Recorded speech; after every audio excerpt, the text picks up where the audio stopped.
71 años. Esa era la cifra que celebraba hoy, sola, como había celebrado los últimos 5 cumpleaños. La mesa estaba lista desde temprano, un pastel de vainilla que horneé con mis propias manos, el mantel bordado que heredé de mi madre, flores frescas del jardín en el jarrón de cerámica azul. 6 platos dispuestos con cuidado, como si la esperanza pudiera materializarse en cubiertos alineados y servilletas dobladas. Eran las 3 de la tarde. Rafael había prometido venir. Marta también. Este año no te olvidamos, mamá, decía el mensaje que me envió mi hijo 2 días antes.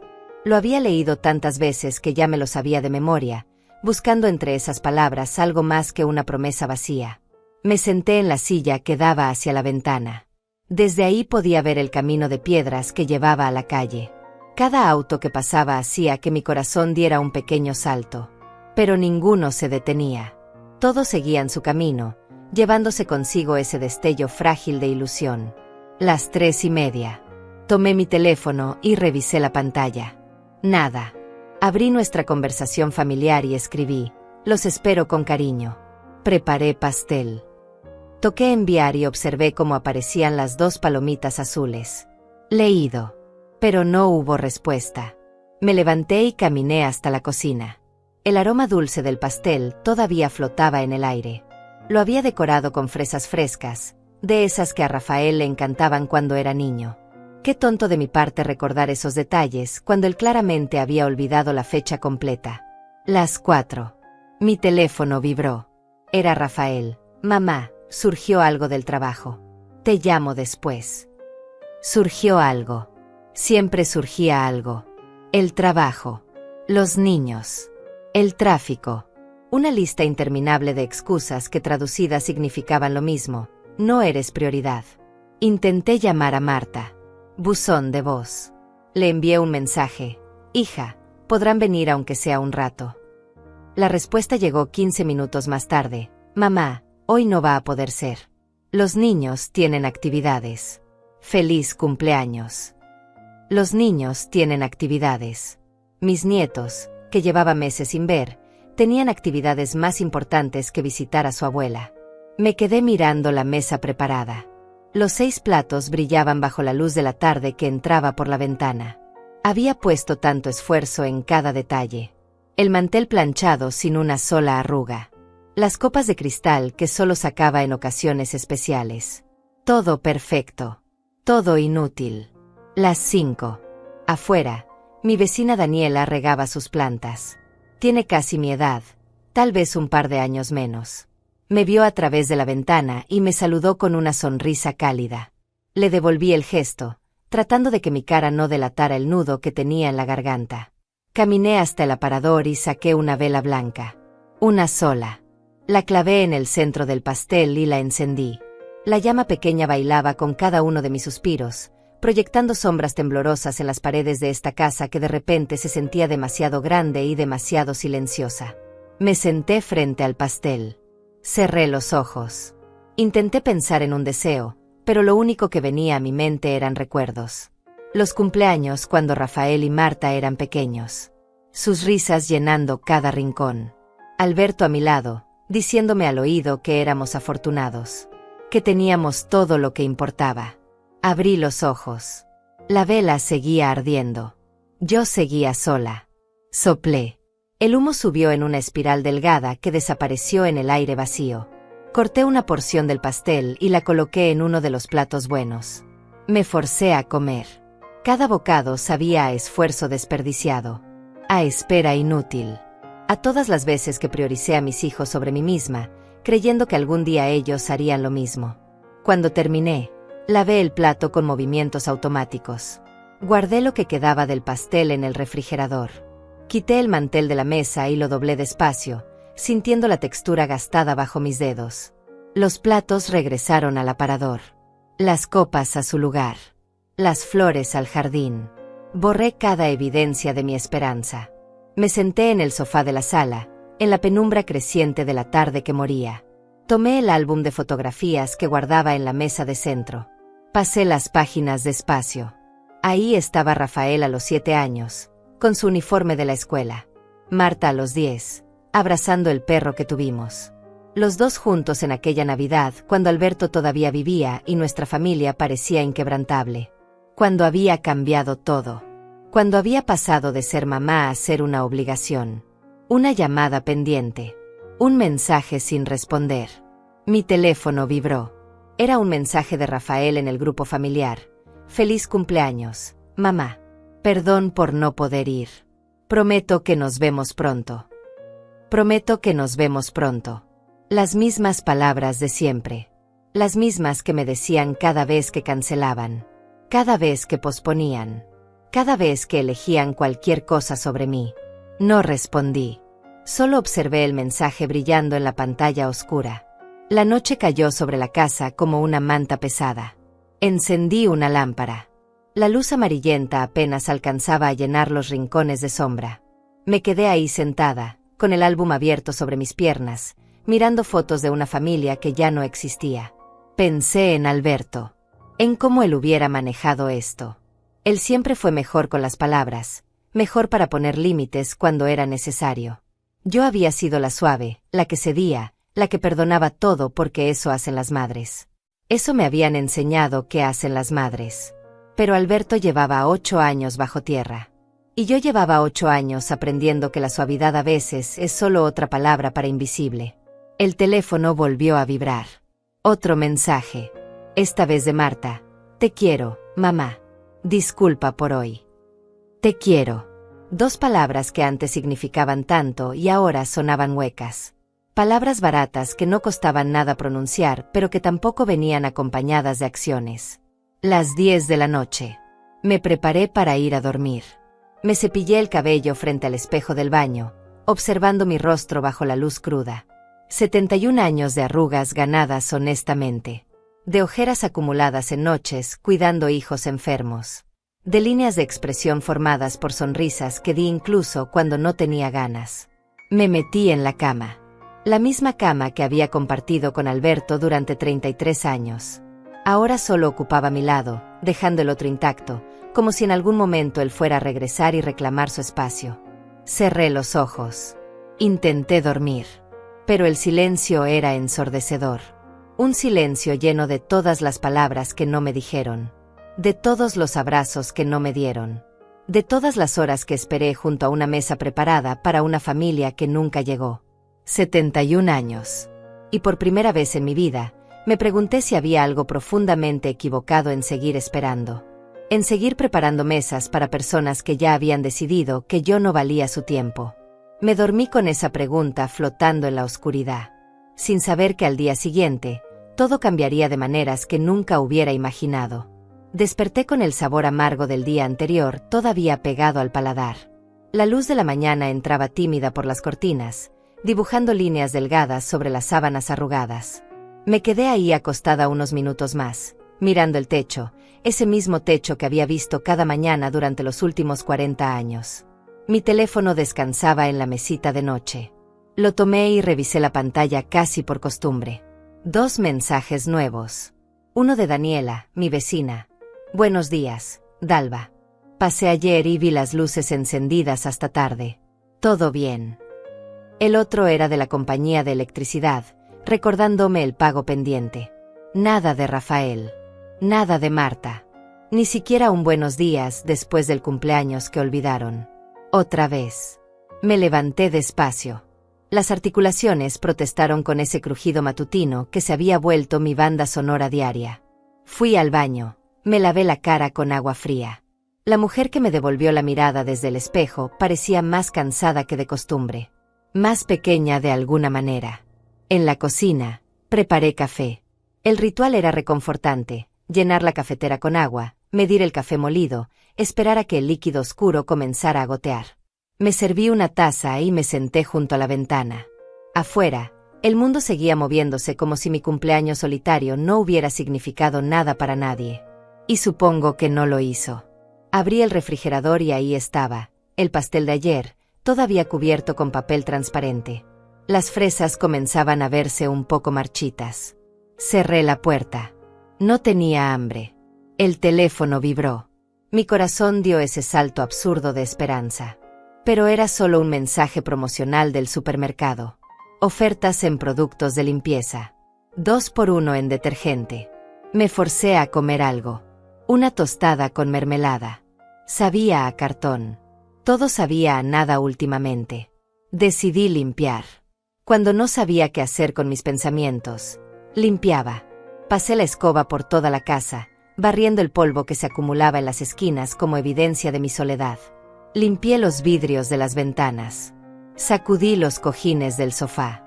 Ordené el armario del pasillo. Mientras trabajaba, mi mente vagaba hacia atrás. Siempre hacia atrás. Era más fácil vivir en el pasado que enfrentar el presente. Recordé el cumpleaños número 65. Alberto todavía vivía entonces.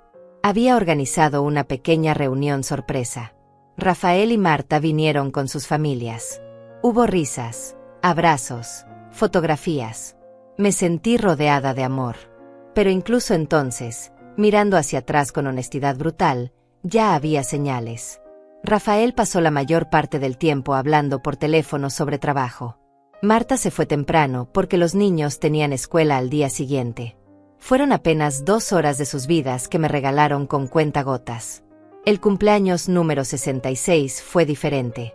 Alberto había muerto 3 meses antes. Cáncer de pulmón que se lo llevó en 6 meses desde el diagnóstico hasta la tumba. Ese cumpleaños lo pasé sola por primera vez en 33 años de matrimonio.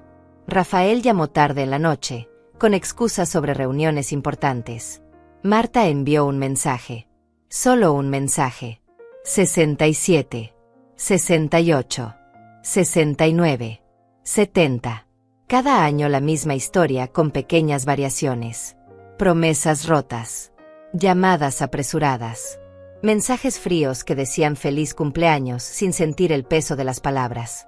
El timbre me sacó de mis pensamientos. Dejé el trapo de limpiar y fui a abrir. Era Daniela, sosteniendo un plato cubierto con papel aluminio. Buenos días, vecina, dijo con esa sonrisa que siempre parecía genuina. Te traje un poco de la torta de chocolate que hice ayer. Quedó demasiado grande para mí sola. La miré sin saber qué decir. Daniela apenas me conocía realmente. Éramos vecinas desde hacía 3 años. Intercambiábamos saludos y conversaciones superficiales sobre el clima. Y aquí estaba, trayéndome torta sin ninguna razón particular excepto amabilidad simple. Gracias, logré decir, tomando el plato. Todavía estaba tibio. Vi que ayer tenías la mesa puesta, continuó Daniela, su voz suave pero directa. Y luego vi las luces encendidas hasta muy tarde. No quiero entrometerme, pero... ¿estás bien? Sentí como algo se quebraba dentro de mi garganta. Era mi cumpleaños, las palabras salieron antes de poder detenerlas. 71. Daniela no dijo nada por un momento. Solo me miró con esos ojos que habían visto suficiente vida como para entender sin necesidad de explicaciones. ¿Tu familia? Dejó la pregunta colgando en el aire. Estaban ocupados, respondí, y la frase sonó tan patética saliendo de mis labios que casi me hizo reír. Casi. Dalva, dijo Daniela, y había algo firme en su voz ahora. ¿Puedo pasar? Asentí. La dejé entrar. Nos sentamos en la cocina, con el plato de torta entre nosotras como un puente inesperado. Daniela se sirvió café sin pedir permiso, con la familiaridad de quien entiende que a veces los formalismos sobran. Mi hijo también está ocupado, dijo finalmente. Vive en otra ciudad. Tiene su vida. Lo entiendo. Pero hay una diferencia entre estar ocupado y ser indiferente. La miré, sorprendida por su franqueza. Perdona si suena duro, continuó. Pero a nuestra edad ya no tenemos tiempo para andar con rodeos. He visto a tus hijos visitarte, ¿qué? 3 veces en estos 3 años? Y cada vez que vienen, se quedan menos de 1 hora. Tenía razón. Lo sabía. Pero escucharlo dicho en voz alta por alguien más le daba un peso diferente. Ya no era solo mi paranoia. Ya no era solo mi sensibilidad exagerada como Rafael me había dicho alguna vez. No quiero hablar mal de ellos, murmuré, aunque no sabía por qué todavía los defendía. No estoy hablando mal, respondió Daniela. Solo estoy diciendo lo que veo. Y lo que veo es una mujer que merece más de lo que está recibiendo. Nos quedamos en silencio. Un silencio cómodo esta vez, no como el de ayer.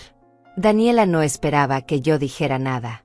Solo estaba ahí, presente de una manera que mi propia familia no había estado en años. Cuando se fue, me quedé con su torta y sus palabras. Corté un pedazo. Sabía infinitamente mejor que mi propio pastel de cumpleaños. Tal vez porque estaba hecho sin expectativas, sin la carga pesada de la decepción. Esa tarde, mientras organizaba cajones que no necesitaban ser organizados, encontré una caja vieja en el fondo del armario. Adentro había recibos, facturas antiguas, documentos que había guardado sin razón aparente. Comencé a revisarlos casi sin pensar. Y entonces los vi.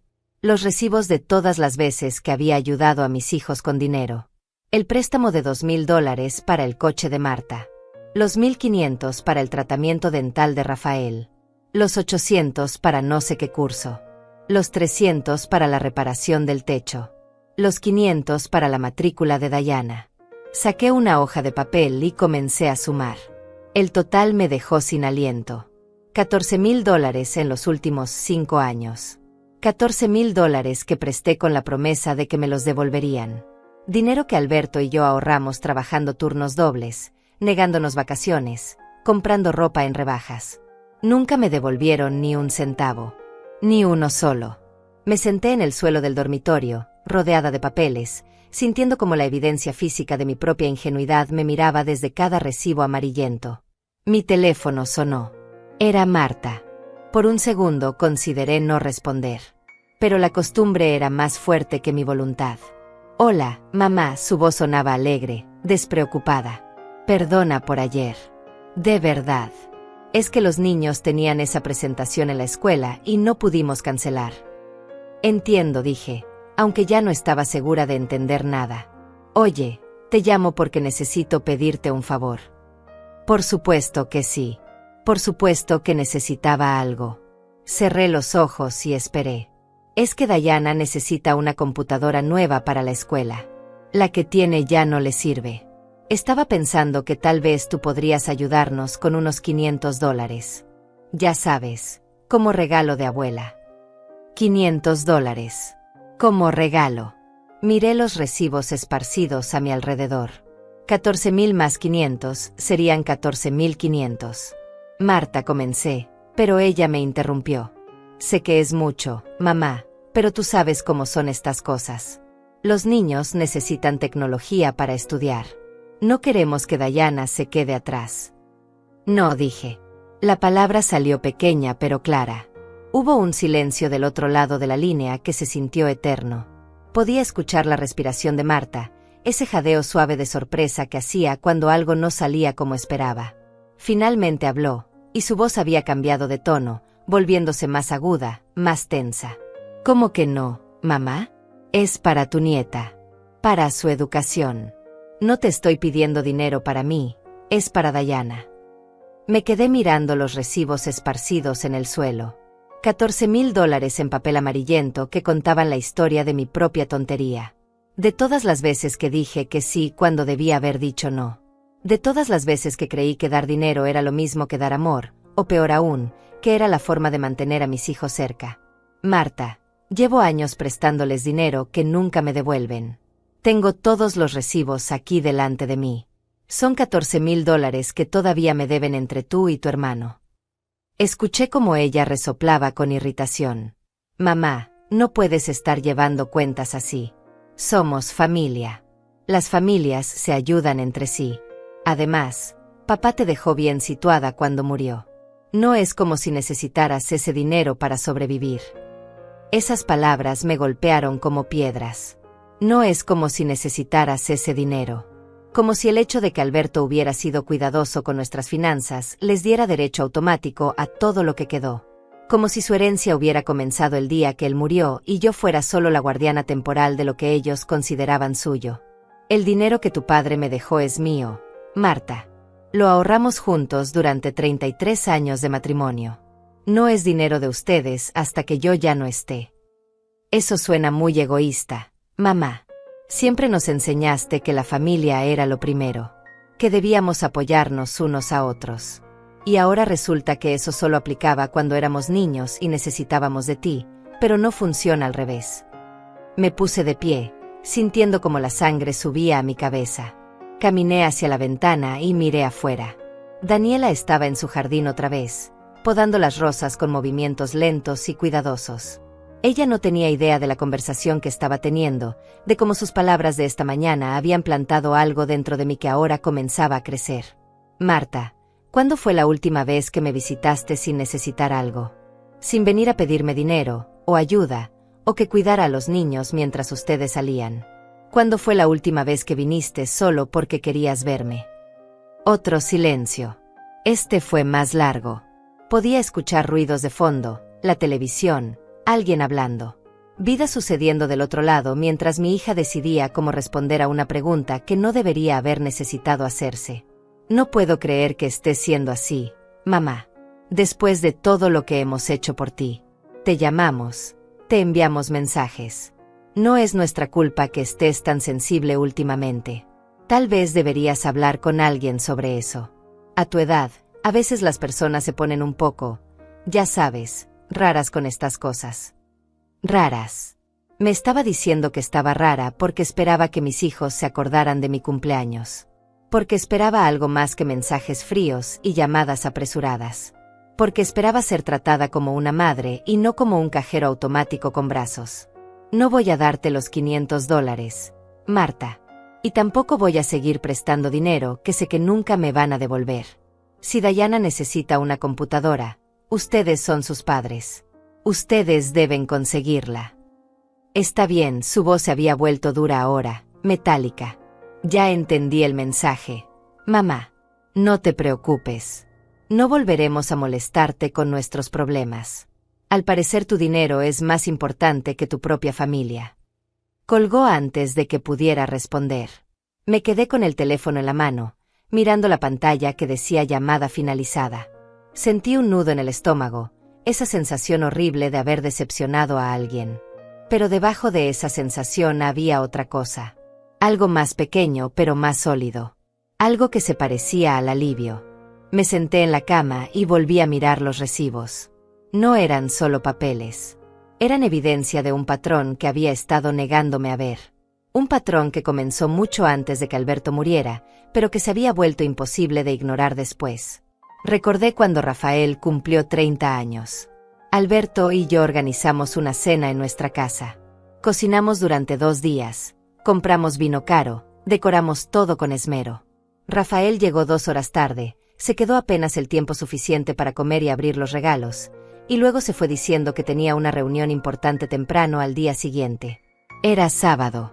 Recordé la graduación de Marta de la universidad. Alberto y yo habíamos pagado su matrícula completa, todos esos años de mensualidades que sumaban más de lo que queríamos admitir. El día de su graduación, cuando le dimos el sobre con $1000 como regalo, ella lo abrió, contó el dinero delante de nosotros y dijo con una risa que sonaba mitad broma mitad verdad que esperaba que fuera más. Alberto y yo nos miramos, pero no dijimos nada. Nunca decíamos nada. Recordé cuando Alberto se estaba muriendo. Esos últimos 3 meses, cuando el cáncer lo consumía día a día. Rafael vino a visitarlo 4 veces. 4 veces en 3 meses. Marta, 6. Cada visita duraba menos de 1 hora. Siempre tenían que irse. Siempre había algo más urgente esperándolos en algún otro lugar. Yo pasé esos 3 meses durmiendo en una silla junto a la cama de Alberto en el hospital. Sostuve su mano mientras él tosía sangre. Limpié su frente cuando la fiebre lo hacía delirar. Estuve ahí cuando tomó su último aliento a las 4:27 de la madrugada de un martes lluvioso. Estuve sola. Rafael estaba en un viaje de negocios. Marta dijo que no podía conseguir quien cuidara a los niños. Me levanté y fui al armario donde guardaba las cosas de Alberto. Sus camisas todavía colgaban ahí, aunque hacía 8 años que nadie las usaba. Saqué su suéter gris, ese que siempre usaba los domingos. Lo acerqué a mi cara. Ya no olía a él. Solo olía a tiempo y a naftalina. Lloré. No de tristeza exactamente, sino de algo más complejo. Lloré por los años que había pasado convenciéndome de que era normal. De que así eran las familias modernas. De que los hijos adultos tenían sus propias vidas y yo debía entenderlo. Lloré por Alberto, que se había ido creyendo que nuestros hijos nos amaban de verdad y no solo nos toleraban por conveniencia. El teléfono volvió a sonar. Era Rafael esta vez. Dejé que sonara 3 veces antes de contestar. Parte de mí quería ignorarlo, pero la costumbre de toda una vida era difícil de romper. Mamá, acabo de hablar con Marta. Me contó lo que pasó. No puedo creer que le hayas dicho que no. Es solo una computadora para tu nieta. $500 no son nada para ti. Buenos días, Rafael, dije, mi voz más calmada de lo que me sentía por dentro. Qué sorpresa escuchar de ti 2 días seguidos. Usualmente pasan semanas. Él ignoró mi comentario. Mira, mamá, sé que ayer fue tu cumpleaños y que tal vez estás molesta porque no pudimos ir. Pero eso no es razón para castigar a Marta negándole ayuda cuando la necesita. Eso es manipulación emocional. Manipulación emocional. Las palabras flotaron en el aire como humo tóxico. Yo era la manipuladora porque finalmente había dicho que no. Porque finalmente había puesto un límite después de años de ceder en todo. Rafael, ¿recuerdas los $2,000 que te presté hace 3 años para tu coche? Me dijiste que me los devolverías en 6 meses. Han pasado 3 años. Mamá, ese dinero fue prácticamente un regalo. Tú misma dijiste que no había prisa para devolverlo. Ahora no puedes venir a reclamar cosas que ya están olvidadas. No están olvidadas, Rafael. Tengo el recibo aquí en mi mano. Firmaste un documento donde prometías devolverlo.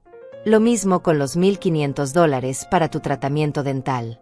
Y los 800 para ese curso de ventas que nunca terminaste. No puedo creer que estés llevando cuentas, mamá. Eso es enfermizo. Las madres no le cobran a sus hijos. El dinero va de padres a hijos, no al revés. Así funciona la vida. Me senté en el borde de la cama, sintiendo como mi cuerpo entero temblaba. No de miedo, sino de algo más parecido a la furia. Una furia que había estado enterrada bajo capas de paciencia y sacrificio durante demasiados años. Entonces ustedes creen que todo lo que Alberto y yo trabajamos, todo lo que ahorramos, es automáticamente de ustedes. Que yo solo estoy aquí custodiando su herencia hasta que me muera. Rafael no respondió de inmediato. Escuché cómo respiraba del otro lado, ese sonido que hacía cuando intentaba controlar su temperamento. Finalmente habló, y su voz tenía ese tono condescendiente que usaba cuando creía estar explicándole algo obvio a alguien que no entendía. Mamá, nadie está diciendo eso. Pero seamos realistas. Tú y papá trabajaron duro, sí, y ahorraron dinero. Pero también criaron a 2 hijos. Nos pagaron la educación, nos dieron un techo, comida, todo lo que necesitábamos. Ese dinero que ahorraron fue posible porque nosotros también formábamos parte de ese proyecto familiar. No es justo que ahora actúes como si todo fuera exclusivamente tuyo y nosotros no tuviéramos ningún derecho sobre nada. Me quedé en silencio, procesando lo que acababa de escuchar. La lógica retorcida que convertía mi maternidad en una deuda que yo tenía con ellos. Como si haberlos traído al mundo, alimentado, educado y amado fuera una inversión que ahora debía pagar dividendos en forma de acceso ilimitado a mi cuenta bancaria. Rafael, cuando tu padre y yo decidimos tener hijos, fue porque queríamos formar una familia. No fue un contrato comercial. No esperábamos nada a cambio excepto que ustedes crecieran y fueran felices. Y tal vez, solo tal vez, que cuando nosotros fuéramos viejos, ustedes estuvieran ahí para nosotros de la misma manera que nosotros estuvimos para ustedes. Y aquí estamos, mamá. Te llamamos, te visitamos cuando podemos. No es nuestra culpa que nuestras vidas sean ocupadas. Tenemos trabajos, familias propias, responsabilidades. No podemos estar corriendo hacia tu casa cada vez que te sientes sola. Cada vez que te sientes sola. Como si mi soledad fuera un capricho. Como si el hecho de pasar mi cumpleaños 71 completamente sola fuera simplemente un problema de percepción de mi parte. ¿Cuándo fue la última vez que me visitaste, Rafael? No para pedirme algo, no de paso hacia otro lugar. ¿Cuándo fue la última vez que viniste simplemente porque querías pasar tiempo conmigo? Hubo una pausa larga. Podía imaginarlo revisando su memoria, buscando algún momento que pudiera usar como evidencia en su defensa. Pero ambos sabíamos la respuesta. Ambos sabíamos que no existía tal momento. Esto es ridículo, mamá. No voy a quedarme aquí defendiéndome de acusaciones absurdas. Llamé para hablar del tema de la computadora de Diana, no para que me hiciera sentir culpable por tener una vida ocupada. Si no quieres ayudar a tu propia nieta, esa es tu decisión. Pero no vengas luego a quejarte de que nadie te visita cuando tú misma estás alejando a tu familia con esta actitud. Colgó. Igual que su hermana. Los dos habían aprendido que cuando las cosas no iban como querían, la mejor estrategia era retirarse y dejarme con la culpa. Y durante años había funcionado. Durante años me había quedado ahí después de cada llamada cortada, sintiéndome terrible, preguntándome qué había hecho mal, cómo podía arreglarlo. Pero esta vez era diferente. Esta vez me quedé sentada en mi cama, rodeada de recibos que documentaban mi propia ingenuidad, y no sentí culpa. Sentí claridad. Una claridad fría y dura que cortaba a través de años de negación. Me levanté y caminé hacia el estudio. Ese pequeño cuarto que Alberto había usado como oficina y que yo había mantenido intacto después de su muerte. Su escritorio todavía tenía sus cosas organizadas como él las dejó. La calculadora vieja que se negaba a reemplazar. El portaplumas con 3 bolígrafos azules. La lámpara de lectura que compramos en un mercado de pulgas. Me senté en su silla y abrí el cajón inferior derecho. Ahí guardaba los archivos importantes. Documentos de la casa, papeles del seguro, el testamento. Saqué una carpeta gruesa y comencé a revisarla. Adentro estaban todos los estados de cuenta bancarios de los últimos años, perfectamente organizados por fecha. Tomé una hoja en blanco y comencé a hacer una lista. No solo de los préstamos que nunca me devolvieron, sino de todo. Cada vez que Rafael o Marta me pidieron dinero. Cada vez que apareció una emergencia que resultó no ser tan urgente. Cada vez que me prometieron que esta sería la última vez. La lista creció. Y creció. Página tras página de mi propia letra documentando un patrón que había comenzado mucho antes de lo que quería admitir. El primer préstamo había sido hace 14 años, cuando Rafael acababa de terminar la universidad y necesitaba dinero para mudarse a su primer departamento. $500 que nunca regresaron. Luego vino Marta, necesitando ayuda con el depósito de su apartamento. $1000. Después Rafael otra vez, con problemas en su trabajo, necesitando un préstamo para mantenerse a flote hasta que encontrara algo mejor. $2500. Marta con gastos médicos inesperados. $800. Rafael con reparaciones del coche. $1200. Y así seguía. Año tras año. Emergencia tras emergencia. Siempre con la promesa de devolverlo. Siempre con la excusa de por qué esta vez era diferente, por qué esta vez realmente necesitaban mi ayuda. El total final me dejó sin aliento. $23,000. No 14,000 como había pensado inicialmente. $23,000 en 14 años. Dinero que Alberto y yo habíamos ahorrado centavo a centavo, negándonos pequeños lujos, posponiendo reparaciones en la casa, comprando ropa en liquidaciones. Me recosté en la silla de Alberto y cerré los ojos. Recordé una conversación que tuvimos unos meses antes de que muriera. Estábamos en el hospital, en una de esas noches largas cuando él no podía dormir por el dolor. Me había tomado la mano con esa fuerza sorprendente que a veces encontraba incluso cuando su cuerpo se estaba apagando. Dalva, cuando yo ya no esté, quiero que uses ese dinero que ahorramos. Quiero que viajes, que hagas cosas por ti. No se lo des todo a los niños.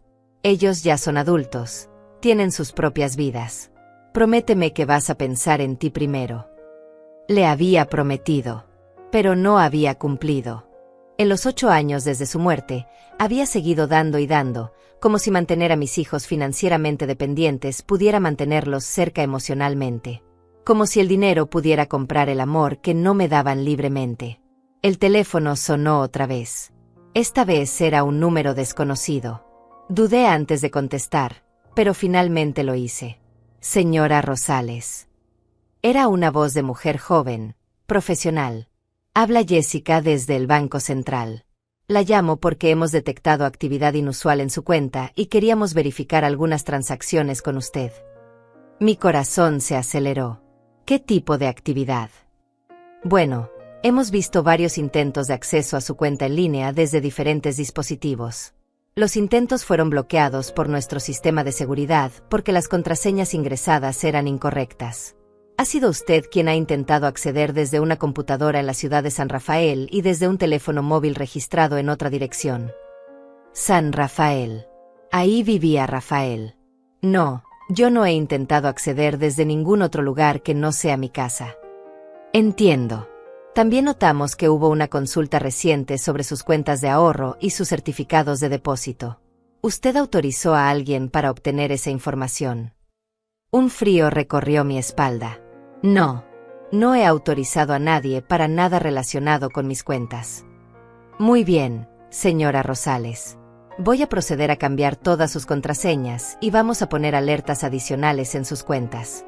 ¿Tiene alguna idea de quién podría estar intentando acceder a su información? Miré los papeles esparcidos en el escritorio de Alberto. Los $23,000 documentados en mi letra cuidadosa. Las llamadas de hoy.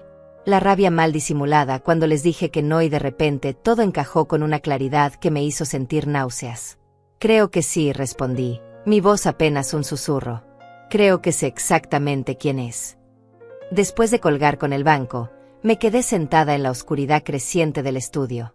No había encendido las luces y la tarde se deslizaba hacia la noche afuera de la ventana. Las sombras se alargaban dentro del cuarto, transformando los objetos familiares en formas extrañas. Mis propios hijos. Mis hijos estaban intentando acceder a mis cuentas bancarias. Querían saber cuánto tenía. Querían ver mis movimientos. Tal vez incluso estaban planeando sacar dinero sin mi permiso. Me levanté y caminé hacia la ventana. Afuera, las luces de las casas vecinas comenzaban a encenderse una por una. Familias cenando juntas. Personas viviendo sus vidas normales mientras mi mundo se desmoronaba silenciosamente dentro de estas cuatro paredes. Pensé en llamarlos. En confrontarlos directamente. Pero sabía cómo terminaría. Negarían todo. Dirían que estaba confundida, que tal vez alguien había robado su información. Me harían dudar de mi propia percepción de la realidad, como habían hecho tantas veces antes cuando yo cuestionaba algo. En cambio, tomé una decisión. Saqué mi teléfono y busqué el contacto de Teodoro, el abogado que había ayudado a Alberto y a mí con nuestro testamento años atrás. Teodoro contestó al tercer timbre. Su voz tenía ese tono cálido y profesional que recordaba de nuestras reuniones anteriores, cuando Alberto todavía vivía y estábamos organizando nuestros asuntos legales pensando en un futuro que entonces parecía lejano. Dalva, qué sorpresa escuchar de ti. Han pasado años. ¿Cómo has estado? Espero que todo esté bien. Me senté nuevamente en la silla de Alberto, mirando los papeles esparcidos sobre el escritorio. La lista de préstamos. Los recibos amarillentos. La evidencia física de mi propia ceguera voluntaria durante tantos años. Teodoro, necesito tu ayuda. Necesito revisar mi testamento y hacer algunos cambios. También necesito asesoría sobre cómo proteger mis activos. Creo que alguien está intentando acceder a mi información bancaria sin autorización. Hubo una pausa breve del otro lado. Teodoro había sido abogado durante más de 30 años y probablemente había escuchado historias similares cientos de veces. Cuando habló, su voz había perdido ese tono ligero inicial y sonaba más seria, más enfocada. Entiendo. ¿Tienes alguna idea de quién podría estar intentando acceder a tus cuentas? ¿Has notado alguna otra actividad sospechosa? Movimientos de dinero que no autorizaste, documentos que faltan, ese tipo de cosas. Mi banco me llamó hace media hora. Detectaron intentos de acceso desde dispositivos que no son míos. Los intentos fueron bloqueados. Pero Teodoro, creo que fueron mis hijos. Creo que Rafael y Marta están intentando ver cuánto dinero tengo. Otro silencio. Este fue más pesado. Teodoro había conocido a mis hijos. Había estado en nuestra casa para cenas familiares cuando Alberto vivía. Había visto las fotografías en las paredes, había escuchado nuestras historias sobre lo orgullosos que estábamos de ellos. Dalva, esto es serio. Si realmente están intentando acceder a tus cuentas sin autorización, eso podría constituir un delito. Pero antes de llegar a eso, necesito que me cuentes exactamente qué ha estado pasando. Desde el principio. Y entonces hablé. Le conté sobre los años de préstamos nunca devueltos. Sobre mi cumpleaños solitario hace 2 días. Sobre las llamadas de hoy pidiendo más dinero y la reacción cuando finalmente dije que no. sobre el patrón que había estado negándome a ver durante tanto tiempo. Las palabras salieron como un río que finalmente rompió su represa, llevándose consigo años de justificaciones y excusas. Teodoro escuchó sin interrumpir. De vez en cuando hacía sonidos pequeños que indicaban que estaba prestando atención, tomando notas probablemente. Cuando terminé, hubo un momento de silencio antes de que hablara. Dalva, lo que me estás describiendo es un patrón de abuso financiero. Es más común de lo que la gente piensa, especialmente con padres mayores y sus hijos adultos. El hecho de que estén intentando acceder a tus cuentas bancarias sin tu permiso es particularmente preocupante porque sugiere que están escalando su comportamiento. Abuso financiero. Las palabras sonaban demasiado fuertes, demasiado dramáticas para describir lo que estaba pasando. Pero al mismo tiempo, resonaban con una verdad que había estado evitando. Porque eso era exactamente lo que era. Abuso. No del tipo que deja moretones visibles, sino del tipo que te vacía por dentro lentamente, haciéndote creer que es tu obligación, tu deber, tu forma de demostrar amor. ¿Qué puedo hacer? No quiero crear un escándalo familiar, no quiero llevar esto a los tribunales ni nada así. Solo quiero proteger lo que me queda y tal vez, no lo sé, encontrar una manera de que entiendan que lo que están haciendo está mal. Teodoro suspiró. Era el suspiro de alguien que había visto este tipo de situaciones demasiadas veces y sabía que rara vez terminaban bien. Entiendo tu reticencia, Dalva. Son tus hijos y los amas. Pero necesito ser honesto contigo. En mi experiencia, las personas que llegan al punto de intentar acceder ilegalmente a las cuentas bancarias de sus padres rara vez responden bien a conversaciones racionales. Ya cruzaron una línea importante. Lo que puedo hacer es ayudarte a proteger tus activos y tus derechos legales. Podemos revisar tu testamento, establecer poderes de representación con personas de confianza que no sean tus hijos, y tal vez considerar otras medidas de protección. Miré alrededor del estudio de Alberto. Sus libros todavía llenaban el estante. Su taza de café favorita, esa con el logo de su equipo de béisbol, todavía descansaba en un rincón del escritorio. Si él estuviera aquí, ¿qué haría? ¿Qué me aconsejaría? Recordé sus últimas palabras sobre este tema. Prométeme que vas a pensar en ti primero. Había fallado en cumplir esa promesa durante 8 años. Tal vez era hora de empezar. Está bien, Teodoro. Hagamos lo que sea necesario. Quiero proteger lo que Alberto y yo construimos juntos. Quiero asegurarme de que cuando yo ya no esté, lo que quede vaya a donde yo decida, no a donde ellos crean que tienen derecho. Perfecto. Te voy a enviar algunos documentos por correo electrónico esta misma noche. Revísalos y podemos encontrarnos la próxima semana para firmar todo. Mientras tanto, Dalva, te voy a dar un consejo como abogado y como amigo. No les digas nada sobre estos cambios. No les avises que estás tomando estas medidas. A veces, cuando las personas se sienten amenazadas financieramente, pueden hacer cosas desesperadas. Después de colgar con Teodoro, me quedé sentada en la oscuridad casi completa del estudio. Solo la luz de la farola de la calle entraba por la ventana, pintando líneas plateadas sobre el piso de madera. Me sentía exhausta de una manera que iba más allá de lo físico. Era un cansancio del alma, de haber cargado durante demasiado tiempo con el peso de amar a personas que no te devolvían ese amor de la misma manera. Mi teléfono vibró. Un mensaje de Marta en el chat familiar que compartíamos los tres. Mamá, Rafael me contó que también hablaste con él hoy y que también le dijiste que no cuando te pidió ayuda. No sé qué te está pasando últimamente, pero esta actitud tuya está lastimando a toda la familia. Los niños preguntan por qué la abuela está enojada con nosotros. Es injusto que los metas en medio de tus problemas de resentimiento.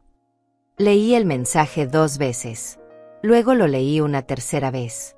Cada palabra estaba cuidadosamente elegida para hacer que todo fuera mi culpa. Mi actitud. Mis problemas de resentimiento. Yo era quien estaba lastimando a la familia. Yo era quien estaba metiendo a los niños en medio. No ellos con sus constantes peticiones de dinero. No ellos ignorando mi cumpleaños. No ellos intentando acceder ilegalmente a mis cuentas bancarias. Por primera vez, no respondí inmediatamente tratando de explicarme, de justificarme, de suavizar la situación. Simplemente dejé el mensaje ahí, sin leer según el sistema, aunque lo había visto. Dejé que ellos se preguntaran qué estaba pensando. Dejé que ellos sintieran, aunque fuera una pizca, de la incertidumbre que yo había sentido durante años cada vez que esperaba una llamada que nunca llegaba. Me levanté y fui a la cocina. No había comido nada en todo el día excepto esa tostada en la mañana y el pedazo de torta que Daniela me trajo. Abrí el refrigerador y miré su contenido sin realmente ver nada. No tenía hambre. El estómago se me había cerrado en un nudo apretado que no permitía paso a nada. En cambio, me preparé un té. El ritual era reconfortante. Calentar el agua, elegir la bolsita de hierbas, esperar a que las hojas liberaran su esencia en el agua caliente. Me senté en la mesa de la cocina, esa misma mesa donde 2 días atrás había cortado mi pastel de cumpleaños sola, y bebí el té a pequeños sorbos. La casa estaba en silencio. Un silencio que antes me había parecido opresivo, señal de mi soledad. Pero esta noche el silencio se sentía diferente. Se sentía como espacio. Como la ausencia de demandas constantes, de culpa fabricada, de tener que justificar cada decisión que tomaba con mi propia vida. Pensé en Alberto otra vez. En cómo los últimos años antes de enfermarse había comenzado a distanciarse un poco de los niños. Yo lo había atribuido a la edad, a que se estaba volviendo más gruñón. Pero ahora me preguntaba si él había visto lo que yo me negaba a ver. Si él había notado el patrón antes que yo y simplemente no supo cómo decírmelo sin lastimarme. Hubo una conversación, tal vez 2 años antes de su diagnóstico. Estábamos cenando solos porque Rafael había cancelado a último minuto otra vez. Alberto había dejado su tenedor en el plato y me había mirado con esos ojos que conocían cada parte de mí. Dalva, ¿alguna vez te has preguntado si les hicimos un favor a los niños dándoles todo tan fácilmente? Porque yo me lo pregunto a veces. Me pregunto si al hacerles el camino tan suave, les quitamos la oportunidad de desarrollar la fuerza que viene de luchar por las cosas. Le había respondido que estaba siendo pesimista, que los niños estaban bien, que simplemente estaban ocupados con sus propias vidas como debían estar. Él no había insistido. Solo había asentido y había seguido comiendo en silencio. Pero ahora recordaba la tristeza en sus ojos. La resignación. Como si ya supiera algo que yo todavía no estaba lista para aceptar. Mi teléfono volvió a vibrar. Otro mensaje de Marta. Mamá, no puedes simplemente ignorarnos así. Es de mala educación. Al menos ten la decencia de responder cuando te hablo. La decencia de responder. Ellos podían ignorar mi cumpleaños, podían intentar robar mi información bancaria, podían tratarme como un cajero automático. Pero yo tenía que tener la decencia de responder inmediatamente cada vez que ellos decidían que era tiempo de contactarme. Pasaron 2 días sin que respondiera ninguno de sus mensajes. 2 días en los que mi teléfono vibró constantemente con textos cada vez más agresivos. Primero de Marta, luego de Rafael, después de ambos en el chat familiar. Los mensajes escalaban desde la confusión fingida hasta la indignación abierta. Mamá, estamos preocupados por ti. ¿Estás bien? ¿Te pasó algo? Al principio intentaban sonar concernidos, como si mi silencio fuera señal de alguna emergencia médica y no simplemente la consecuencia natural de años de ser ignorada. Cuando esa táctica no funcionó, cambiaron de estrategia. Es increíble tu falta de respeto. Somos tu familia y mereces al menos una respuesta. No sé quién te está metiendo ideas en la cabeza, pero esta no eres tú. Rafael escribió eso, como si conociera quién era yo realmente. Como si los últimos 8 años de verme 3 o 4 veces al año le dieran alguna autoridad para definir mi identidad. Yo seguía sin responder. Cada vez que tomaba el teléfono y veía sus mensajes, sentía esa urgencia antigua de explicarme, de calmar las aguas, de volver a ser la madre complaciente que siempre había sido. Pero algo había cambiado. Algo se había roto o tal vez finalmente se había arreglado dentro de mí. El tercer día por la mañana, estaba regando las plantas del jardín cuando un coche se detuvo frente a mi casa. Era el coche de Rafael. Lo reconocí inmediatamente, ese sedán gris que yo había ayudado a pagar hace 3 años con esos $2,000 que nunca me devolvió. Sentí como mi estómago se contraía. No estaba lista para esto. No había planeado qué decir cuando finalmente vinieran. Porque sabía que vendrían. Siempre venían cuando las cosas no salían como ellos querían, cuando necesitaban retomar el control de la situación. Rafael salió del coche primero. Luego Marta del lado del pasajero. Venían juntos, presentando un frente unido. Habían planeado esto. Habían coordinado su visita para maximizar el impacto, para hacerme sentir superada en número. Mamá, gracias a Dios que estás bien, dijo Marta caminando rápidamente hacia mí. Intentó abrazarme, pero yo di un paso atrás, todavía sosteniendo la manguera. El agua caía sobre las rosas, creando un sonido suave que contrastaba con la tensión que colgaba en el aire. No respondías nuestros mensajes. Estábamos preocupados, agregó Rafael, aunque su tono no transmitía preocupación real. Transmitía irritación mal disfrazada. Estoy bien. Solo he estado ocupada, respondí, mi voz sonando más firme de lo que me sentía por dentro. Cerré el agua y envolví la manguera con cuidado, tomándome mi tiempo. No iba a dejarlos entrar a mi casa. No esta vez. ¿Ocupada? Mamá, tienes 71 años. ¿Qué tan ocupada puedes estar? Marta intentó reír, como si hubiera hecho un chiste, pero el comentario cayó plano. Esa pequeña crueldad casual, esa sugerencia de que mi vida era insignificante, de que no tenía derecho a tener cosas que hacer. ¿Podemos pasar? Necesitamos hablar contigo sobre algunas cosas importantes, dijo Rafael, ya caminando hacia la puerta principal como si mi permiso fuera solo una formalidad.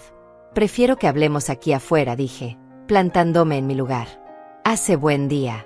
Podemos sentarnos en el porche si quieren. Rafael se detuvo. Me miró con una expresión que no pude descifrar completamente. Sorpresa tal vez. O molestia de que no estaba siguiendo el guión esperado. Mamá, ¿qué está pasando contigo? Esto es ridículo. Somos tu familia. ¿Por qué estás actuando como si fuéramos extraños? Porque ustedes me tratan como extraña, las palabras salieron antes de que pudiera detenerlas. Me tratan como alguien que existe solo para servirles cuando me necesitan y que puede ser ignorada el resto del tiempo. Marta intercambió una mirada con Rafael. Esa mirada que compartían desde niños cuando creían que yo estaba siendo irracional y necesitaban manejarme con cuidado. Como si yo fuera el problema. Como si mi percepción de la realidad fuera defectuosa y ellos tuvieran que corregirla. Mamá, creo que necesitas hablar con alguien. Con un profesional. A tu edad, a veces las personas desarrollan ciertos delirios, ciertas ideas que no corresponden con la realidad. Y está bien, es algo médico, tiene tratamiento. Marta usó ese tono suave que reservaba para situaciones delicadas, como si estuviera hablando con una niña asustada. No estoy delirando, Marta. Sé exactamente lo que está pasando. Y sé que ustedes intentaron acceder a mis cuentas bancarias sin mi autorización. El banco me llamó. Me lo contaron todo. El silencio que siguió fue absoluto. Rafael palideció visiblemente. Marta abrió la boca, pero no salió ningún sonido. Los había atrapado y lo sabían. No sé de qué estás hablando, dijo finalmente Rafael, pero su voz había perdido esa confianza anterior. Debe ser un error del banco.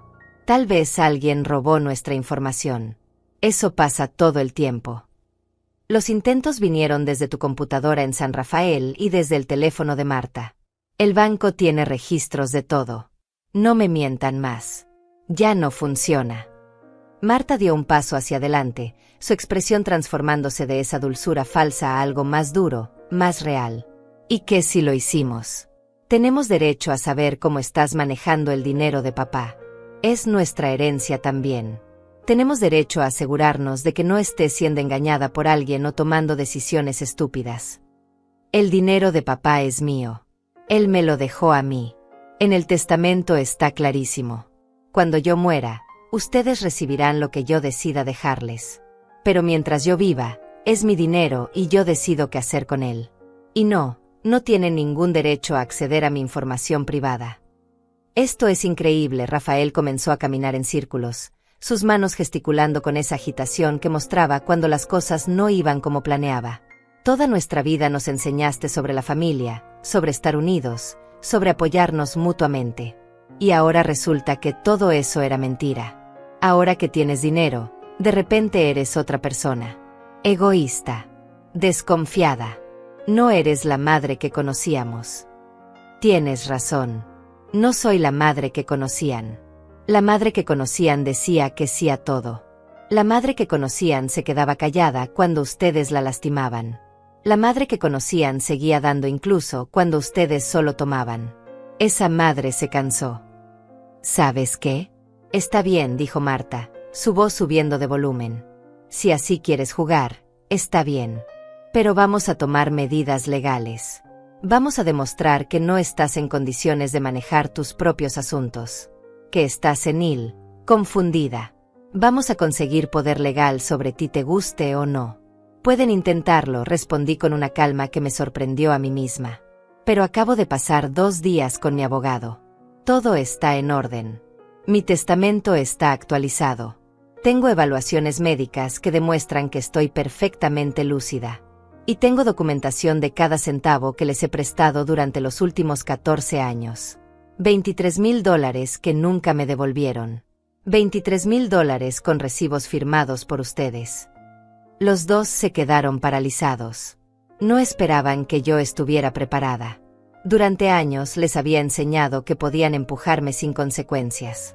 Que siempre cedería, siempre perdonaría, siempre volvería a darles otra oportunidad. ¿Nos vas a demandar? A tus propios hijos.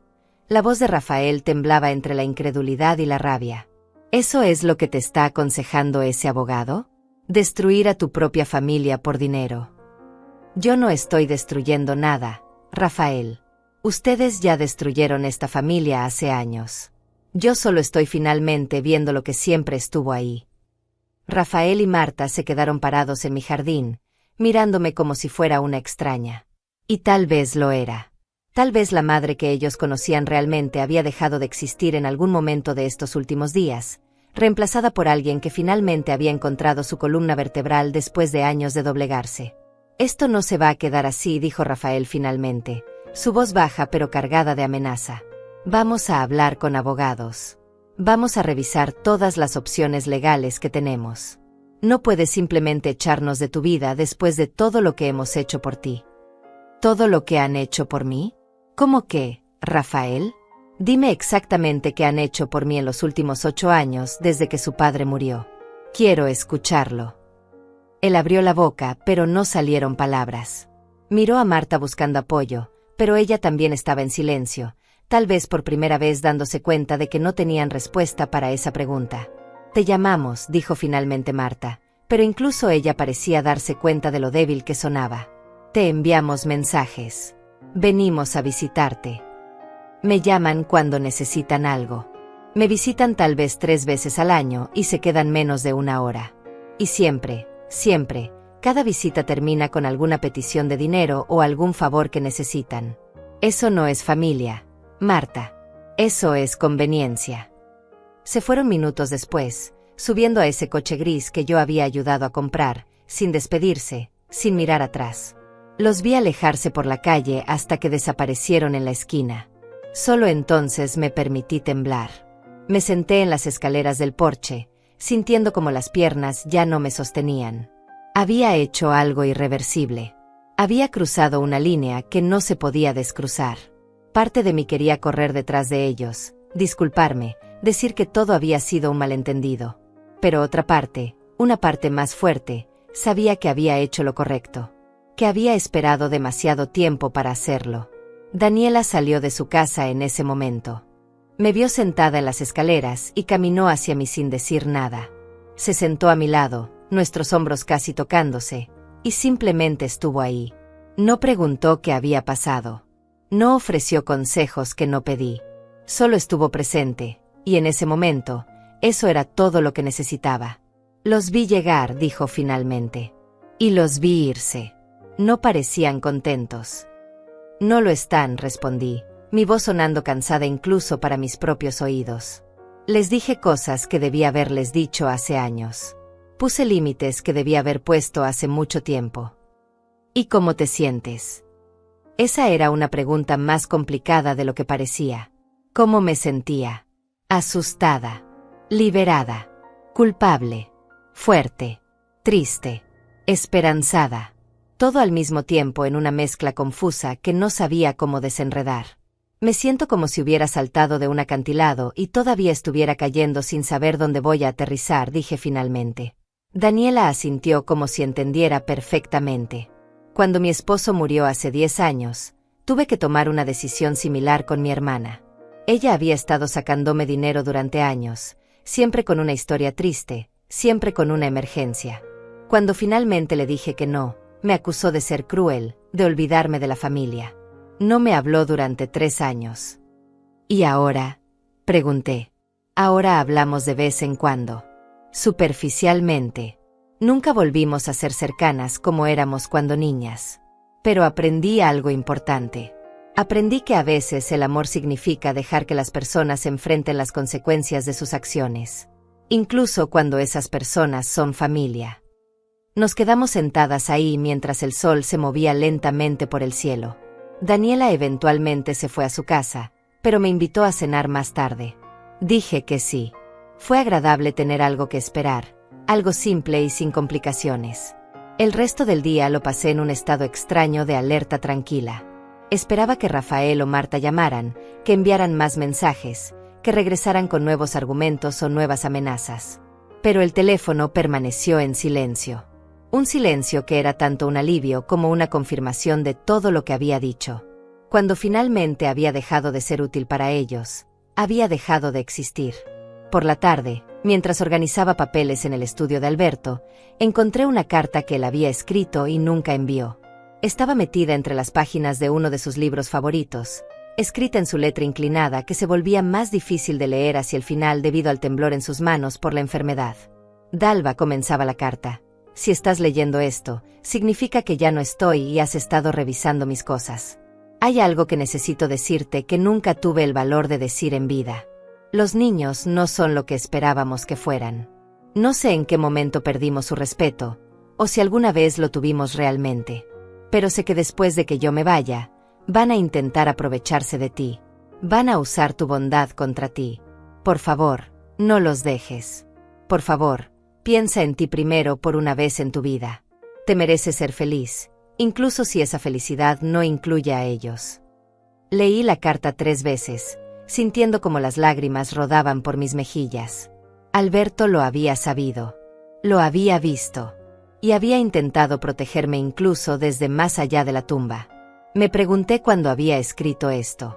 Si había sido en esos últimos días en el hospital, cuando el dolor era tan intenso que apenas podía sostener un bolígrafo. La idea de él usando sus últimas fuerzas para advertirme me rompió el corazón de una manera nueva. Esa noche fui a cenar a casa de Daniela. Su hogar era más pequeño que el mío, pero estaba lleno de vida de una manera que el mío no lo estaba. Había plantas en cada rincón, fotografías en las paredes de personas que se veían felices y presentes. Olía a especias y a pan recién horneado. Cenamos en su cocina, solo nosotras dos, hablando de cosas simples. De las rosas que florecían en nuestros jardines. De la serie de televisión que ella estaba viendo. De la receta que usó para el pollo. Nada profundo, nada pesado. Solo conversación fácil entre 2 personas que disfrutaban de la compañía mutua sin expectativas complicadas. ¿Sabes qué es lo más extraño?, dije mientras lavábamos los platos juntas. Me siento más sola cuando estoy con mis hijos que cuando estoy realmente sola. Cuando estoy con ellos, siento esta ausencia constante de conexión verdadera.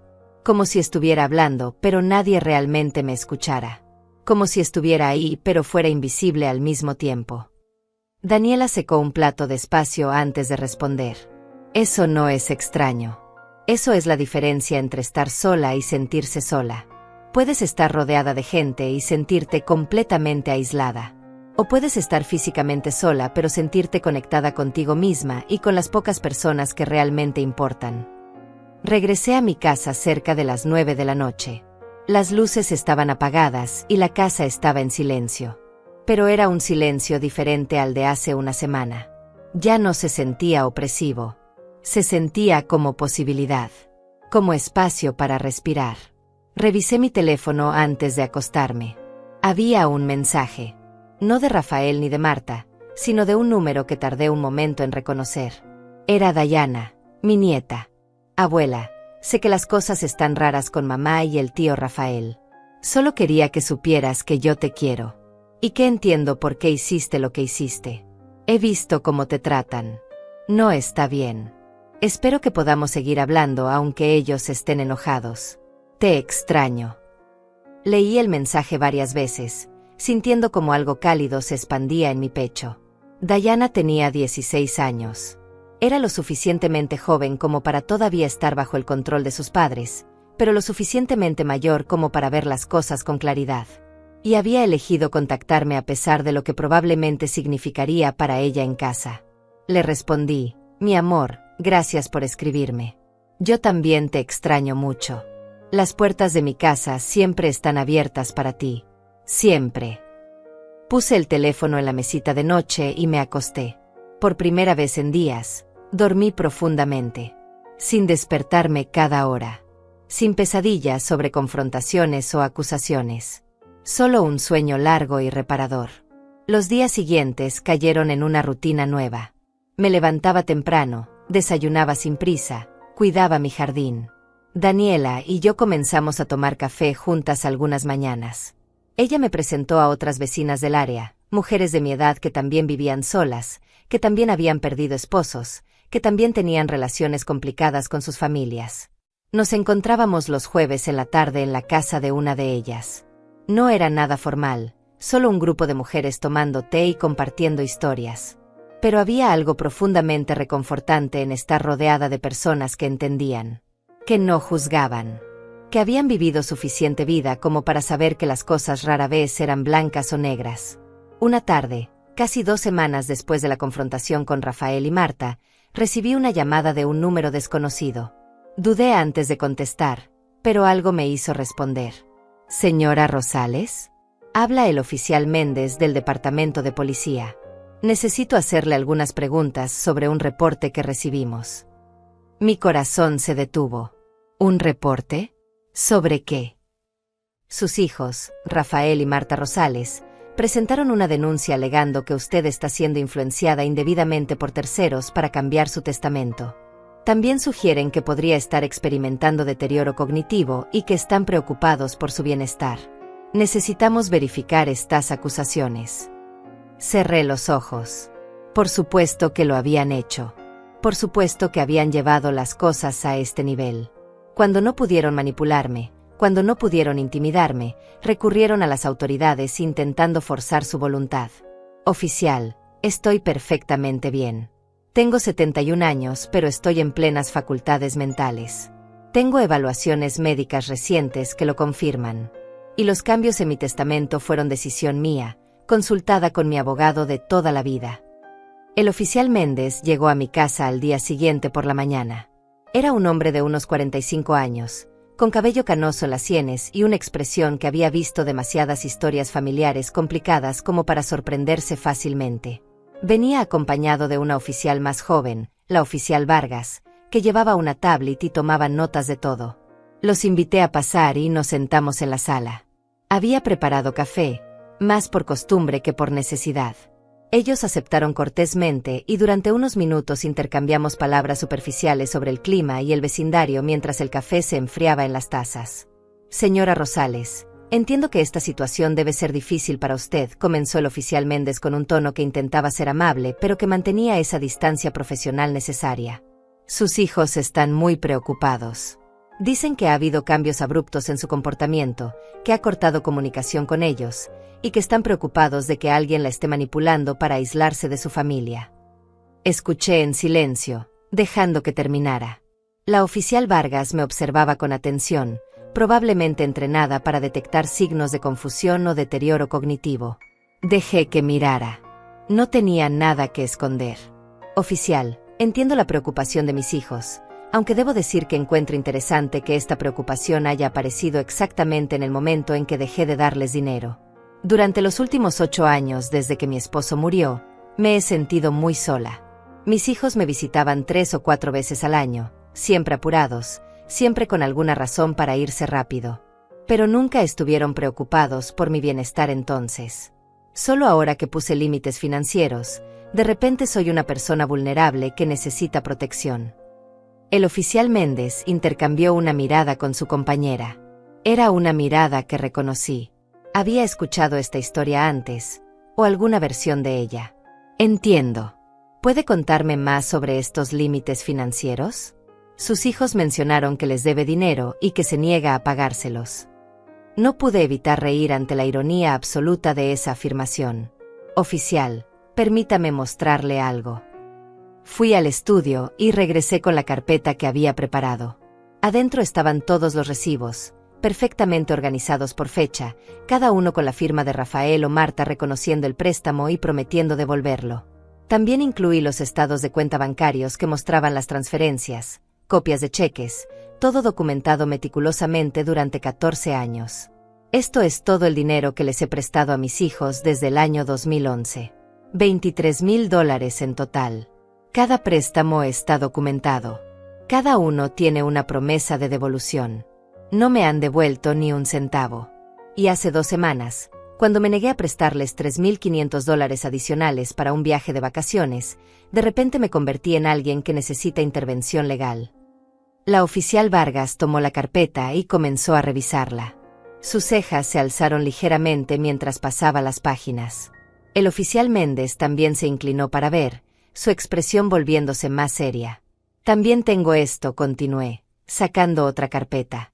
Estos son los registros del banco mostrando que hace 3 semanas, hubo intentos de acceder a mis cuentas bancarias desde dispositivos que no son míos. El banco rastreó los intentos a la computadora de Rafael y al teléfono de Marta.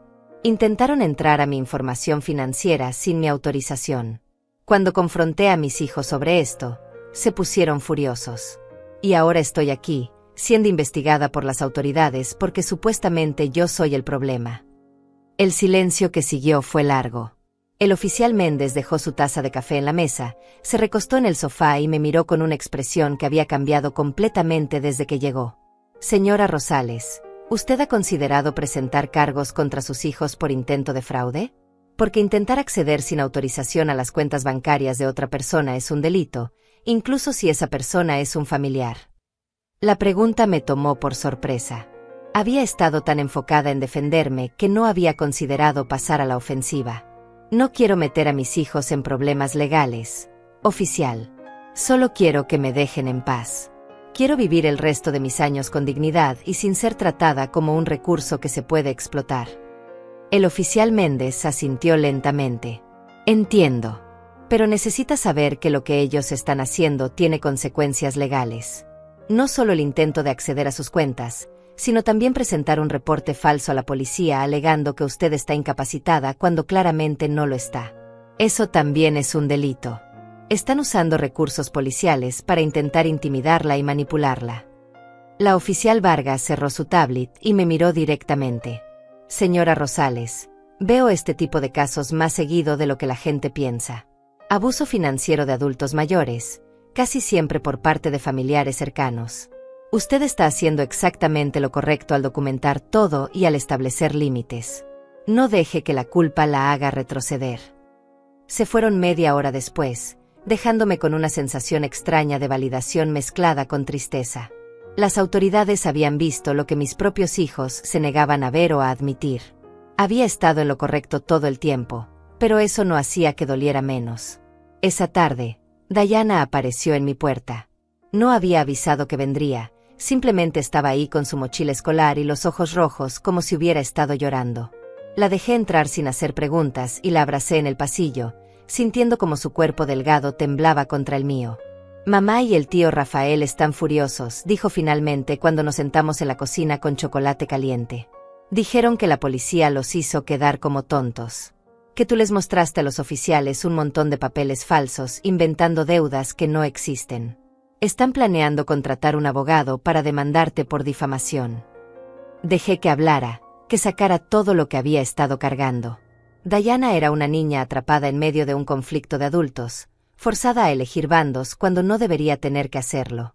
Dayana, esos papeles no son falsos. Son recibos reales de dinero real que presté. Tu mamá y tu tío firmaron cada uno. Si ellos dicen que son falsos, están mintiendo. Y necesito que entiendas algo importante. Lo que está pasando entre tu mamá, tu tío y yo no es tu culpa. Y no tienes que elegir un lado. Puedes querer a todos nosotros y al mismo tiempo reconocer que hay cosas que están mal. Ella me miró con esos ojos de 16 años que ya habían visto demasiado. Abuela, yo sé que ellos te tratan mal. Lo he visto durante años. Cada vez que íbamos a visitarte, Siempre había alguna razón para irnos rápido. Mamá siempre estaba revisando su teléfono. El tío Rafael siempre estaba hablando de trabajo. Nadie realmente te prestaba atención. Y luego en el coche de regreso, siempre hablaban de cuánto dinero creían que tenías, de cuándo ibas a morirte, de qué iban a hacer con la herencia. Sus palabras me golpearon como piedras. Saber que Diana había escuchado esas conversaciones, que había crecido oyendo a su madre y a su tío discutir mi muerte como si fuera un evento financiero que esperar, me llenó de una tristeza que no tenía palabras. Lo siento mucho, Diana. Siento que hayas tenido que escuchar esas cosas. Siento que hayas estado atrapada en medio de todo esto. No te disculpes, abuela. Tú no hiciste nada malo. Ellos sí. Y yo quiero que sepas que cuando tenga 18 años y pueda tomar mis propias decisiones, voy a seguir viniendo a verte. No me importa lo que mamá diga. Pasamos el resto de la tarde juntas. Le ayudé con su tarea de matemáticas. Vimos una película vieja que encontré en mi colección. Cocinamos juntas la cena, una receta simple de pasta que a ella le gustaba desde niña. Fueron horas normales, dulces, llenas del tipo de conexión que había estado anhelando con mi familia durante años. Cuando Marta vino a recogerla cerca de las 8, ni siquiera bajó del coche. Tocó el claxon desde la calle, y Diana salió corriendo después de darme un abrazo largo. Vi cómo el coche se alejaba, vi la silueta de mi hija detrás del volante sin siquiera voltear a mirar mi casa. Sin una despedida. Sin un reconocimiento de mi existencia. Los días se convirtieron en semanas. Rafael y Marta cumplieron su amenaza de contratar un abogado. Recibí una carta demandándome por difamación y por supuesta coerción para cambiar mi testamento. Teodoro se encargó de todo con una eficiencia tranquila, mostrándoles que cada una de sus acusaciones carecía de fundamento legal. Van a perder, me dijo Teodoro en una de nuestras reuniones. Y cuando pierdan, van a tener que pagar los costos legales. No solo los suyos, probablemente los tuyos también. Están cavando su propio hoyo. No quiero su dinero, Teodoro. Solo quiero que esto termine. Lo sé, Dalva. Pero a veces las personas necesitan enfrentar consecuencias reales antes de entender la magnitud de sus acciones. Tal vez esto sea lo que ellos necesitan. Una tarde, mientras regaba las plantas del jardín, un coche que no reconocí se detuvo frente a mi casa. Un hombre mayor bajó, tal vez de mi edad o un poco mayor. Caminó hacia mí con paso lento pero seguro, y cuando llegó cerca pude ver que sus ojos eran amables. ¿Señora Rosales? Soy José, el padre de Marta. Bueno, su suegro técnicamente. Escuché lo que está pasando y quería venir a hablar con usted si me lo permite. José, el padre de Marta. Se habían divorciado cuando Diana era pequeña, y yo había perdido contacto con él en los años siguientes. Lo invité a pasar, curiosa sobre qué podría querer decir. Nos sentamos en la cocina, el mismo lugar donde había tenido tantas conversaciones difíciles en las últimas semanas. José aceptó el café que le ofrecí y durante unos minutos simplemente lo bebió en silencio, como si estuviera ordenando sus pensamientos antes de hablar. Dalva, vine porque Diana me llamó. Está muy afectada por todo lo que está pasando. Me contó sobre la situación, sobre las acusaciones, sobre el dinero. Y necesitaba venir a decirle algo que debía haberle dicho hace años. Hizo una pausa, mirando su taza con expresión pensativa. Marta aprendió esos comportamientos de mí. Cuando estábamos casados, yo también usaba a las personas. También medía las relaciones en términos de qué podía obtener. Y eso destruyó nuestro matrimonio. Me llevó años de terapia y mucho trabajo personal darme cuenta del daño que causé. Cuando Diana me contó lo que Marta y Rafael le están haciendo a usted, vi mi propio reflejo en sus acciones. Y me horrorizó. Escuché sin interrumpir, sorprendida por su honestidad brutal. No era común que las personas admitieran sus fallas así, especialmente no después de tantos años. No vine a pedirle que los perdone o que cambie de opinión sobre los límites que estableció. Vine a decirle que está haciendo lo correcto. Y que Diana la necesita en su vida. Ella necesita ver que es posible tener dignidad, que es posible decir no, que las relaciones no tienen que estar basadas en transacciones. Usted le está enseñando algo que yo no pude enseñarle y que su madre definitivamente no le va a enseñar. Hablamos durante casi 2 horas. José me contó sobre su propio viaje, sobre cómo había tenido que reconstruir su vida y sus relaciones después de enfrentar quién realmente era. Me habló sobre Dayana, sobre cómo ella era diferente, más consciente, más empática que sus padres. Me aseguró que él estaría ahí para apoyarla cuando cumpliera 18 y pudiera tomar sus propias decisiones sobre con quién mantener relaciones. Cuando se fue, me quedé sentada en la cocina mientras la tarde se convertía en noche. Había algo profundamente reconfortante en saber que no estaba completamente sola en esto. Que había personas que veían la verdad y la reconocían, incluso cuando esa verdad era incómoda. Los meses siguientes pasaron con una lentitud extraña.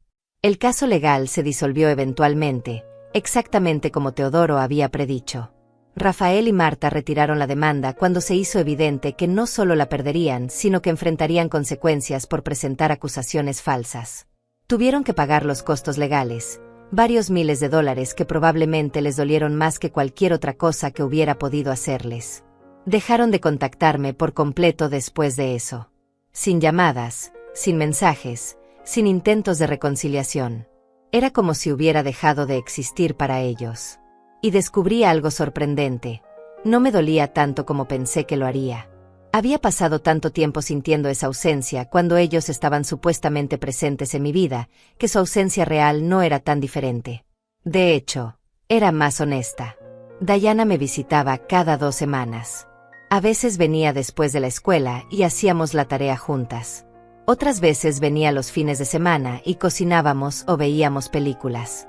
Su madre sabía de estas visitas y había dejado de intentar impedirlas después de que José intervino, dejándole claro que si intentaba alejar a Dayana de mí, él buscaría modificar el acuerdo de custodia. Mi vida se llenó de una manera que no esperaba. El grupo de mujeres que Daniela me había presentado se convirtió en algo parecido a una familia elegida. Nos encontrábamos 2 veces por semana ahora, a veces en casa de una, a veces en el parque, a veces en un café del centro. Compartíamos historias, risas, a veces lágrimas. Todas habíamos vivido suficiente como para entender que la vida rara vez era simple y que las relaciones familiares podían ser las más complicadas de todas. Comencé a hacer cosas por mí misma. Pequeñas cosas al principio. Me inscribí en una clase de pintura en el centro comunitario. No era buena, pero eso no importaba. Disfrutaba el proceso, la sensación de crear algo con mis propias manos sin tener que justificar por qué lo hacía o para quién. También comencé a viajar. Nada extravagante, solo viajes cortos a ciudades cercanas, a lugares que Alberto y yo siempre habíamos querido visitar pero nunca encontramos el tiempo. Llevaba su fotografía conmigo, hablaba con él en los momentos tranquilos, le contaba sobre lo que estaba viendo. De alguna manera, se sentía como si estuviera cumpliendo promesas que nos habíamos hecho mutuamente hace mucho tiempo.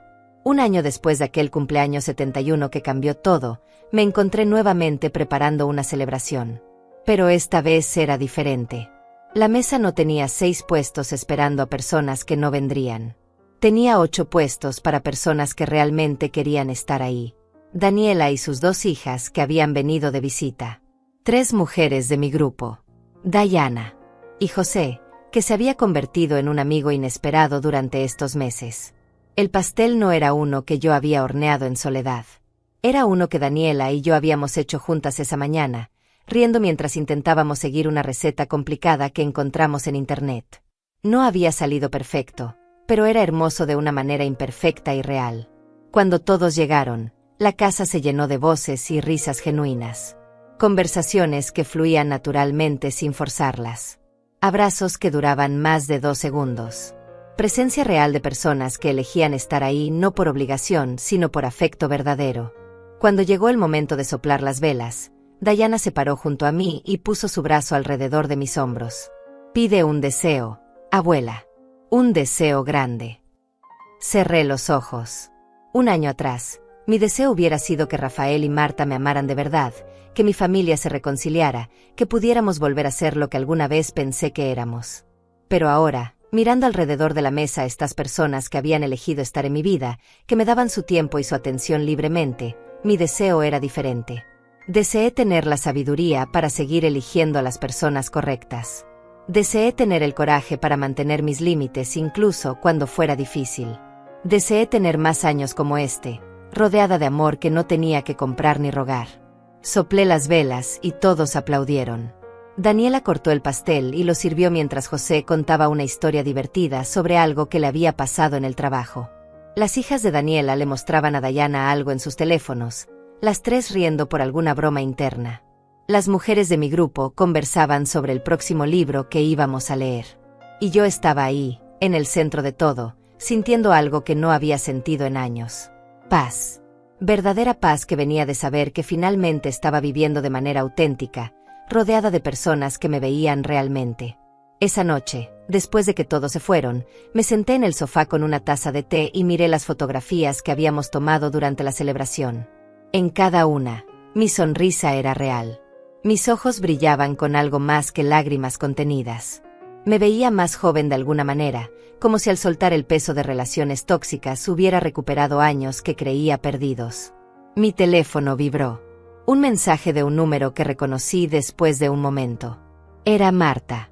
El primer contacto en casi un año. Mamá, supe que fue tu cumpleaños.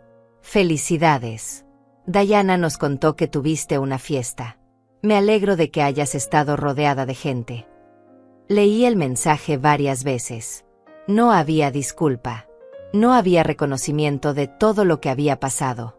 Solo una observación fría y distante, como si fuéramos conocidas lejanas intercambiando cortesías vacías. Pensé en responder. Pensé en todas las cosas que podría decir. Pero finalmente, escribí algo simple y verdadero. Gracias, Marta. Les deseo lo mejor a ti y a tu familia. No agregué nada más. No abrí la puerta a conversaciones sobre reconciliación o sobre volver a cómo eran las cosas. Porque las cosas nunca habían sido buenas. Solo había estado ciega a eso durante demasiado tiempo. Dejé el teléfono a un lado y caminé hasta la ventana. Afuera, la noche era clara y las estrellas brillaban con intensidad. Pensé en Alberto, en cómo estaría orgulloso de mí por finalmente haber cumplido la promesa que le hice en su lecho de muerte. Había pensado en mí primero.